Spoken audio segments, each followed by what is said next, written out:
আমরা জানতে পারলাম যে এখানের যে ইমিগ্রেশন চেকপোস্ট দিয়ে বাংলাদেশের যে বাণিজ্যিক ব্যবসা আপনাদের ভারতের চলছে সেটা বন্ধ ছিল। এটা কি আদৌ বন্ধ ছিল না কি বিষয়? না না, এরকম বিষয় না। এটা বন্ধ ছিল না। এবং এটা একটা ব্যাপার না বললেই না হয়, ইন্টারন্যাশনাল ট্রেড এবং চেকপোস্টটা এটা সেন্ট্রাল গভর্নমেন্টের একটা একজিম পলিসি আছে। সেটা কোনো সংগঠন, কোনো পলিটিক্যাল পার্টি, ইভেন স্টেট গভর্নমেন্টও বন্ধ করার ক্ষমতা নেই। এটা বন্ধ করতে হলে নোটিফিকেশন জারি হবে দিল্লি থেকে। নোটিফিকেশন জারি হলে সেটা থ্রো কাস্টম আমাদের কাছে আসবে, অটোমেটিকলি আমরা বন্ধ করে দেব। এখানে জোরপূর্বক বা কোনো সংগঠন, কোনো পলিটিক্যাল পার্টি সেটা বন্ধ করতে পারে না। এটা বন্ধ হয়ও নাই, এবং যদি কেউ চেষ্টা করে সেটা ইললিগাল, এটা কোনো লিগ্যালিটি নেই। আমাদের এখানে বন্ধ তো নাই, সেন্ট্রালি বন্ধ ছিল 25 ডিসেম্বর, সেই দিনই শুধু বন্ধ ছিল। বাকি ডেইলি মাছ বা বিভিন্ন কমোডিটি আমাদের আপ অ্যান্ড ডাউন চলছে।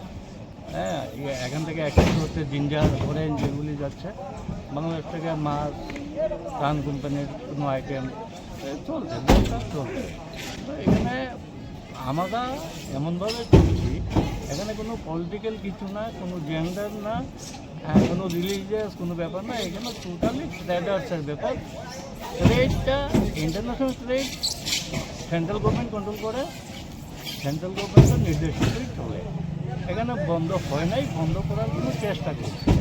তো ওদের প্রতি আমাদের বক্তব্য এটাই থাকবে যে ভাই, বাংলাদেশের যে ইস্যু হয়েছে সেই ইস্যুটার জন্যে আমার গভর্নমেন্টকে চাপ দেয়।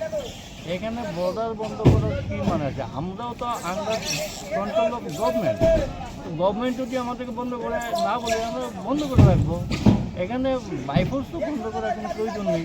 কিছু ছেলেপেলে এসেছিল, হ্যাঁ, সংগঠনের নাম নিয়ে, কিন্তু সেটা বলতে লজ্জা লাগে। আমিও একজন হিন্দু, আমার টাইটেল, আমার কাজ সব কিছু মিলিয়ে আমি এটাই বলতে চাই যে আমার চেয়ে বড় হিন্দু বোধহয় কেউ নেই। কিন্তু এখানে হিন্দু মুসলিম ইস্যু নিয়ে যারা বন্ধ করতে এসে, সবচেয়ে বড় ব্যাপার আরেকটা লজ্জাস্কর এবং হাসি পায় যে বাংলাদেশের হিন্দু ছেলে মারা গেছে, দেখা গেছে এখানে গেট লাগিয়েছে ইন্ডিয়ার কিছু মুসলিম যুবক। তাহলে এটা ব্যাপারটা ক্লিয়ার, এখানে কি আছে? এটা তো হিন্দু সেন্টিমেন্টে গেট লাগানো হয়নি, বন্ধ করার চেষ্টা করা হয়নি। এখানে মুসলিম যুবকরা কেন এলো?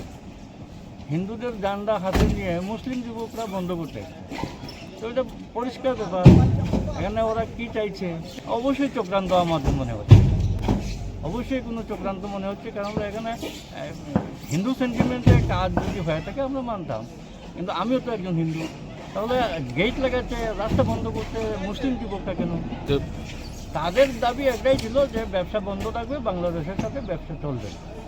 তো আমার বক্তব্য হচ্ছে, ওদেরকে আমরা বোঝানোর চেষ্টা করছি, ভাই ব্যবসা তো গভর্নমেন্ট চালা, এটা একদিন পলিসি আছে, সেই পলিসি মোতাবেক চলবে। এটা না আমার ইচ্ছায় হবে, না বিএসএফের ইচ্ছা হবে, না কাস্টমসের ইচ্ছা হবে। এটা ওই পলিসি মতো, সিস্টেম মতোই ব্যবসা হবে। এখানে আমার গাড়ির শ্রমিক, গাড়ির ড্রাইভার মিলে, আমার লেবার মিলে নেয়ার অ্যাবাউট 100 জন লোক আছে, ডেইলি কাজ করছে। তারপরে আমার যা ট্রেডার যারা আছে তাদের সাথে লিঙ্ক আছে আরও না হলেও 200 ফ্যামিলি, তো কয়েকশো ফ্যামিলি এখানে জড়িত আছে। কিন্তু যেটা ইস্যু, ইলিগাল ইস্যু, বাংলাদেশ গভর্নমেন্টের যেটা করেছে, গভর্নমেন্ট থাকা অবস্থাতে সেটা বাংলাদেশ গভর্নমেন্ট দেখবে, আমার গভর্নমেন্ট দেখবে।